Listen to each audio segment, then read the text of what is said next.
जय श्री राधे कृष्ण दोस्तों, जय महादेव। श्रावण मास महात्म कथा के कल के अध्याय में हमने जाना था अगस्त अर्घ की विधि को। इसके आगे की कथा हम आज के अध्याय में श्रवण करेंगे।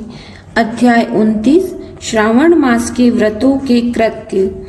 भगवान श्री सदाशिव ने कहा, हे सनत कुमार, अब मैं तुम्हें श्रावण मास के व्रतों के कृत्य के संबंध में बतलाऊंगा कि किस समय क्या करना चाहिए। हे तात, जो कुछ मैं तुमसे कहने जा रहा हूँ उसे तुम ध्यान पूर्वक सुनो। मैं तुम्हें बतलाना चाहता हूँ कि श्रावण मास की तिथि किस समय की लेनी चाहिए, किस समय क्या प्रधान है, पूजन तथा जागरण आदि कैसे करना चाहिए।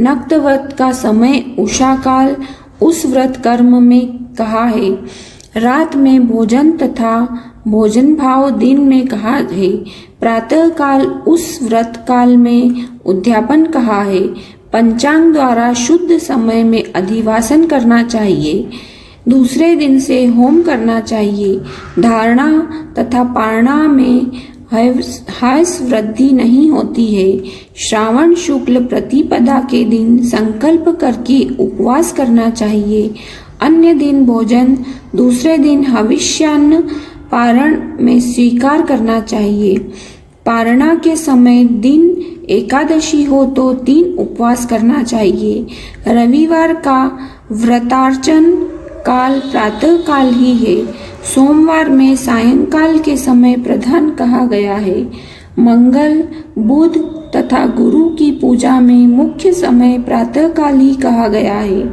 शुक्र पूजा में पूजा प्रातः काल और जागरण रात को करना चाहिए, नरसिंह भगवान तथा शनि की पूजा सायंकाल करनी चाहिए, शनि के व्रत तथा दान के वास्ते मध्याह्न मुख्य है, हनुमान जी की पूजा मध्याह्न तथा अश्वत्थ पूजा प्रातः काल की जा सकती है।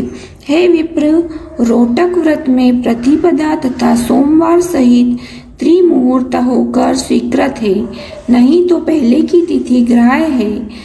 अदुम्बरी द्वितीया, संध्या व्यापिनी तृतीया युक्त पूर्व वेदित लेनी चाहिए, स्वर्ण गौरी में चतुर्थी युक्त हो, दोनों दिन साय व्यापिनी हो तो तृतीया है, गणेश पूजा में तृतीया वृद्धि चतुर्थी है, नाग पूजा में षष्ठी युक्त पंचमी है, सुपोदन व्रत में साय व्यापिनी सप्तमी युक्त षष्ठी है, शीतला व्रत में मध्याह्न व्यापिनी सप्तमी है, देवी के पवित्रारोपण में रात्रि युक्त अष्टमी तिथि है, कुमारी में रात्रि व्यापिनी नवमी उत्तम है, आशा में रात्रि व्यापिनी दशमी है। हे तात, दशमी वृद्धा एकादशी आग्राह्य है, उसके वेद्य को बतलाता हूँ। अरुणोदय समय दशमी वेद्य वैष्णवों के यहाँ होता है, सूर्योदय समय में स्मार्तों के यहाँ दशमी वेद्य होता है। इस रीति द्वारा द्वादशी पवित्रारोपण में कही गई है। अनंग व्रत में रात्रि व्यापिनी त्रयोदशी है, द्वितीय प्रहर व्यापिनी हो जाने से प्रशस्तर होती है। शिव पवित्रारोपण में चतुर्दशी रात्रि व्यापिनी है, अर्धरात्रि व्यापिनी अधिक उत्तम है। उपाकर्म तथा उत्सर्ग में पूर्णिमा और श्रवण नक्षत्र ग्राह्य है।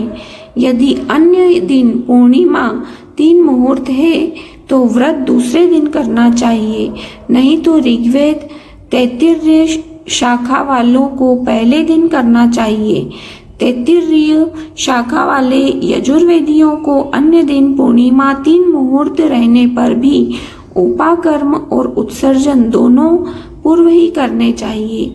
पूरे दिन पूर्णिमा तथा श्रावण नक्षत्र एक मुहूर्तोत्तर संबंध हो और अन्य 2 दिन मुहूर्त के अंदर पूर्णिमा श्रवण नक्षत्र समाप्त हो तो पूर्व दिन करना चाहिए।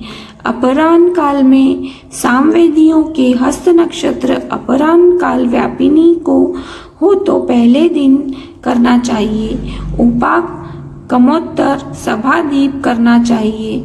श्रावणी कर्म तथा सर्प बलि को सूर्यास्त समय व्यापिनी पूर्णिमा उत्तम है। हयग्रीवोत्सव में पूर्णिमा मध्यव्यापिनी लेनी चाहिए।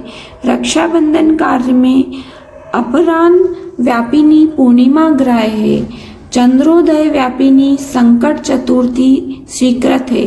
चतुर्दशी चंद्रोदय व्यापिनी दिन में हो तो अथवा न हो तो पहले दिन करनी चाहिए, क्योंकि तृतीया के दिन चतुर्थी हो जाने से वह महत्वपूर्ण फलदायी होती है। हे तात, व्रत को पहले दिन गणनाथ को प्रसन्न करने वाली चतुर्थी का व्रत करना चाहिए।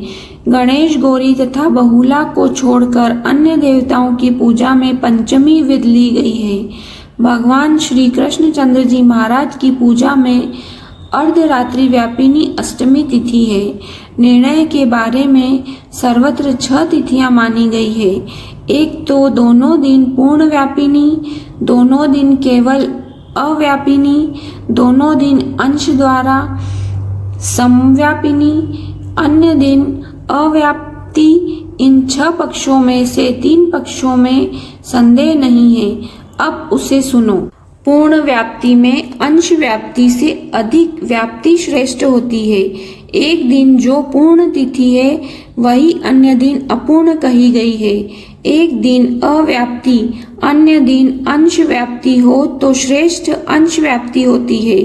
अंश व्याप्ति जब हो तथा वह सम हो तो वह संशय हो जाता है, और जो भेद वाक्य निर्णय करना चाहिए युग्म वाक्यों से वही कहीं कहीं वार नक्षत्र योग बल से, कहीं प्रधान 2 योग से, कहीं पुराण योग से, जन्माष्टमी व्रत में संदेह हो, यानी इन पक्षों में परा हो तो प्रातः काल पारायण करना चाहिए। पिठोरा व्रत में मध्याह्न व्यापिनी अमावस शुभ है। वृषभा मार्चन में सायंकाल व्यापिनी अमावस्या शुभ मानी गई है। दुर्वा के संचय में संभव समय है। सूर्य की कर्क संक्रांति में 30 घड़ी पहले पुण्य समय माना गया है। सिंह संक्रांति में 16 घड़ी पहले तथा 16 घड़ी बाद में पुण्य समय हो जाता है। कुछ मुनि सिंह संक्रांति के पहले 16 घड़ी पुण्य समय कहते हैं।